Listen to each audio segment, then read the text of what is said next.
கடந்த 6 மாதங்களாக தேடப்பட்டு வந்த வேந்தர் மூவிஸ் மதன் இன்று கைது செய்யப்பட்டிருக்கிறார்.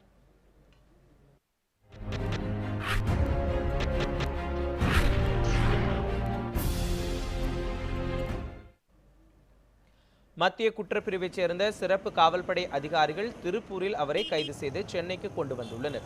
சென்னை எழும்பூரில் உள்ள மத்திய குற்றப்பிரிவு காவல் அலுவலகத்தில் வைத்து போலீசார் அவரிடம் விசாரணை மேற்கொண்டு வருகின்றனர். மதன் சென்னை கொண்டு வரப்பட்டதை அடுத்து அவரது தாய் மற்றும் 2 மனைவிகள் அவரை காண எழும்பூருக்கு வந்தனர்.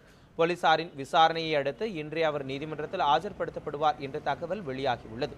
மேலும் அவரை போலீஸ் காவலில் எடுத்து விசாரிக்க மத்திய குற்றப்பிரிவு போலீசார் மனு தாக்கல் செய்வார்கள் என்றும் கூறப்படுகிறது. கடந்த 6 மாதங்களாக தலைமறைவு வாழ்க்கை வாழ்ந்து வந்த மதன் திருப்பூரில் உள்ள பெண் தோழியை பார்ப்பதற்காக வந்தபோது கைது செய்யப்பட்டதாக போலீசார் தெரிவித்துள்ளனர்.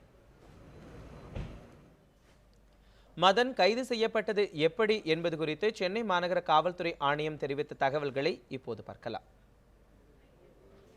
மருத்துவக் கல்லூரியில் இடம் வாங்கி தருவதாக பண மோசடி செய்ததாக சென்னை விருகம்பாக்கத்தைச் சேர்ந்த ஜெயச்சந்திரன் என்பவர் சென்னை காவல்துறை ஆணையர் அலுவலகத்தில் கடந்த ஜூன் மாதம் 1ஆம் தேதி புகார் அளித்தார். ஜெயச்சந்திரன் அளித்த புகாரின் பேரில் ஜூன் 4ஆம் தேதி மத்திய குற்றப்பிரிவு எண் 143 கீழ் 2016 உள்ளிட்ட பிரிவுகளில் வழக்கு பதிவு செய்யப்பட்டது. விசாரணையில் மருத்துவ படிப்புக்கான இடம் வாங்கி தருவதாக 123 பேரிடமிருந்து 84 கோடியே 27 லட்சம் ரூபாயை வேந்தர் மூவிஸ் மதன் மற்றும் அவரது கூட்டாளிகள் மோசடி செய்தது அம்பலமானது. இந்த மோசடியில் மதனுக்கு உடந்தையாக இருந்த பார்கவன் பச்சமுத்து, கே சண்முகம் உள்ளிட்ட 6 பேரை கைது செய்து தனிப்படை போலீசார் விசாரணை நடத்தினர். மதனை கண்டுபிடிக்க வாரணாசி, ரிஷிகேஷ், ஹரித்வார், திருவனந்தபுரம், கொச்சி, நாகர்கோவில் உள்ளிட்ட இடங்களில் தனிப்படை போலீசார் தேடுதல் வேட்டையில் ஈடுபட்டனர். மதனை ஆஜர்படுத்த நீதிமன்றத்தில் ஆட்கொணர்வு மனு தாக்கல் செய்யப்பட்டதை அடுத்து அவரை பிடிக்க கூடுதல் தனி படைகளை அமைத்து சென்னை மாநகர காவல்துறை ஆணையர் ஜார்ஜ் உத்தரவிட்டிருந்தார். மதன் உத்தரகண்ட் மாநிலத்தில் சொத்துக்கள் வாங்கியிருப்பதை கண்டறிந்த தனிப்படை போலீசார் சொத்துக்கள் வாங்க உதவியவர்கள் யார் என விசாரணையில் ஈடுபட்டனர். சென்னையைச் சேர்ந்த பெண் நண்பர் ஒருவருடன் மதன் தொடர்பில் இருப்பதை கண்டறிந்த போலீசார் அவரிடம் நடத்திய விசாரணையில் ரூர்கி உள்ளிட்ட இடங்களில் மதன் வீடு மற்றும் நிலம் வாங்கியிருப்பது தெரியவந்தது. மதனுக்கு சொத்து வாங்க உதவியவர்கள் அவருடன் உத்தரகண்ட், மணிப்பூர், கர்நாடகா மாநிலங்களில் தங்கி இருந்ததையும் போலீசார் உறுதி செய்தனர். இதையடுத்து மணிப்பூருக்கு சென்ற போலீசார் அங்கு கடந்த 1 மாத காலமாக தங்கியிருந்து மதனின் இருப்பிடம் குறித்த தகவல்களை சேகரித்தனர்.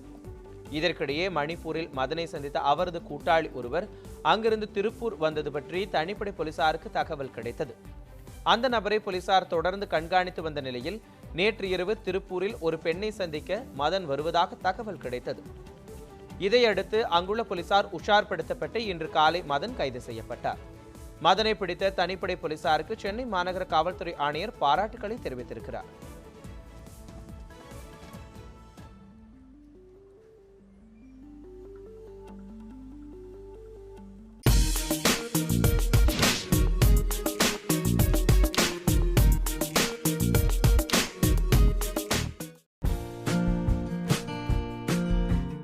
இப்போதைக்கு அந்த வேந்தர் மூவிஸ் மதன் எங்க இருக்கார் அப்படின்றது ஒரு $1 மில்லியன் கேள்வியாவே இருந்து வந்துச்சு. அதுக்கு பதில் சென்னை சிட்டி போலீஸ் கமிஷனர் திரு ஜார்ஜ் அவர்கள் கொடுத்திருக்காங்க. திருப்பூர்ல வச்சு பதுங்கி இருந்த மதன் அவர்களை நாங்க கைது பண்ணியிருக்கோம் அப்படின்னு சொல்லி அவர் அறிவிச்சிருக்காருங்க. ஸோ அந்த 80 கோடி எங்க இருக்கு, உண்மையிலேயே பச்சைமுத்துக்கிட்ட கொடுத்துட்டாரா, மதன் கையில தான் இருக்கா, இல்ல வேற யார்ட்டையாவது கொடுத்து வச்சிருக்காரா, இதுக்கு மேல மதனுக்கு என்னென்ன மாதிரியான தண்டனைகள் இருக்க வாய்ப்பு இருக்கு, எங்க அவர் பண்ணாங்க, எப்படி அவர்கிட்ட விசாரணைகள் நடக்க போகுது, அப்புறம் அவரு ஏற்கனவே வச்சிருந்த இந்த படங்கள்லாம் வந்து ரிலீஸ் ஆகுமா, இதுவே கடைசி முக்கியமான விஷயம் என்னன்னா வேந்தர் movies Chennai city police commissioner George அவர்கள் சொல்லியிருக்காங்க. இவ்வளோ நாள் மாட்டாத மதன் திடீர்னு மாற்றாருன்னா என்ன விஷயம்னு சொல்லி இப்போ யோசிக்க ஆரம்பிச்சிருக்காங்க.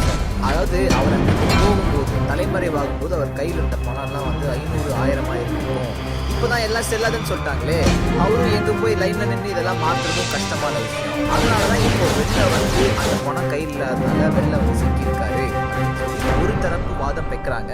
ஏன்னா திருப்பூர்லயே இருந்துட்டு இவ்வளவு காலம் வெளில தெரியாமன்னா கண்டிப்பா ஏதாவது ஒரு